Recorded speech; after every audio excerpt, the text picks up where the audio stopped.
Ministro, eu queria perguntar para o senhor como que o governo federal, Você pode levantar mais um pouquinho aí? Aí você pergunta. como o governo federal analisa a rediscussão do marco temporal pelo STF. Olha, infelizmente, o governo federal vê essa tentativa de revisão, de mudança do marco temporal por parte do Supremo Tribunal Federal com muita preocupação, porque é uma posição extremamente delicada e grave.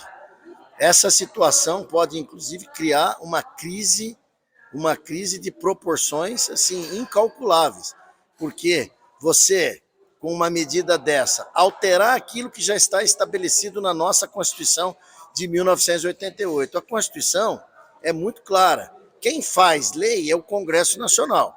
Agora, num momento desse, o Supremo Tribunal Federal vir trazer uma discussão dessa, uma mudança no marco temporal que foi estabelecido pela própria Constituição, o governo federal entende que se tiver qualquer tipo de mudança, seria por ato do Congresso Nacional através de emenda constitucional e jamais um ato do Supremo Tribunal Federal, até porque, para muitos juristas que nós conhecemos, juristas inclusive renomáveis, respeitáveis, o entendimento é um só. A Constituição de 88 estabeleceu o marco temporal. Então, se houver qualquer tipo de mudança, essa mudança tem que ser feita através de lei, de emenda constitucional. Só para o senhor ter uma ideia, existem mais de 490 áreas pretendidas, reivindicadas por governos anteriores, que não são terras indígenas. Muitas delas, ou praticamente a maioria, ou todas, com contestação.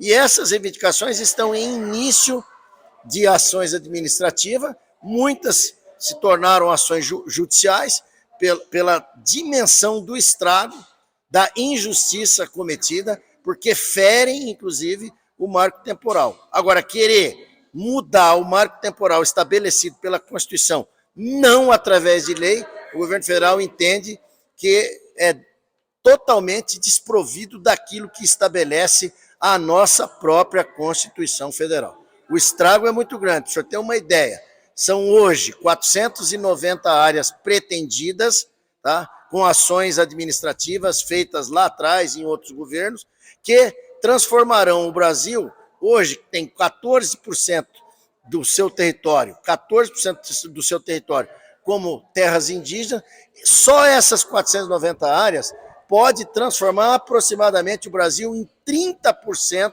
do seu território em áreas indígenas. Ou seja, praticamente aí quase que uma Europa, uma parte da Europa sendo vários países da Europa sendo transformados em terras indígenas. Esse é o exemplo que a gente faz.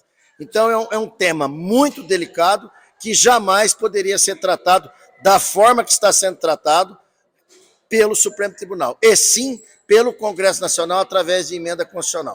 O Congresso não se manifesta nisso, no sentido de já existir um projeto de lei, o projeto 490, que o Supremo Tribunal Federal deveria ter ponderação e aguardar esse projeto de lei, o 490, para depois discutir marco temporal. Então está havendo, infelizmente, a nossa interpretação da Secretaria Especial de Assuntos Fundiários, que está havendo um intrometimento do Supremo Tribunal em coisa que é competência do Congresso, seria competência do Congresso Nacional.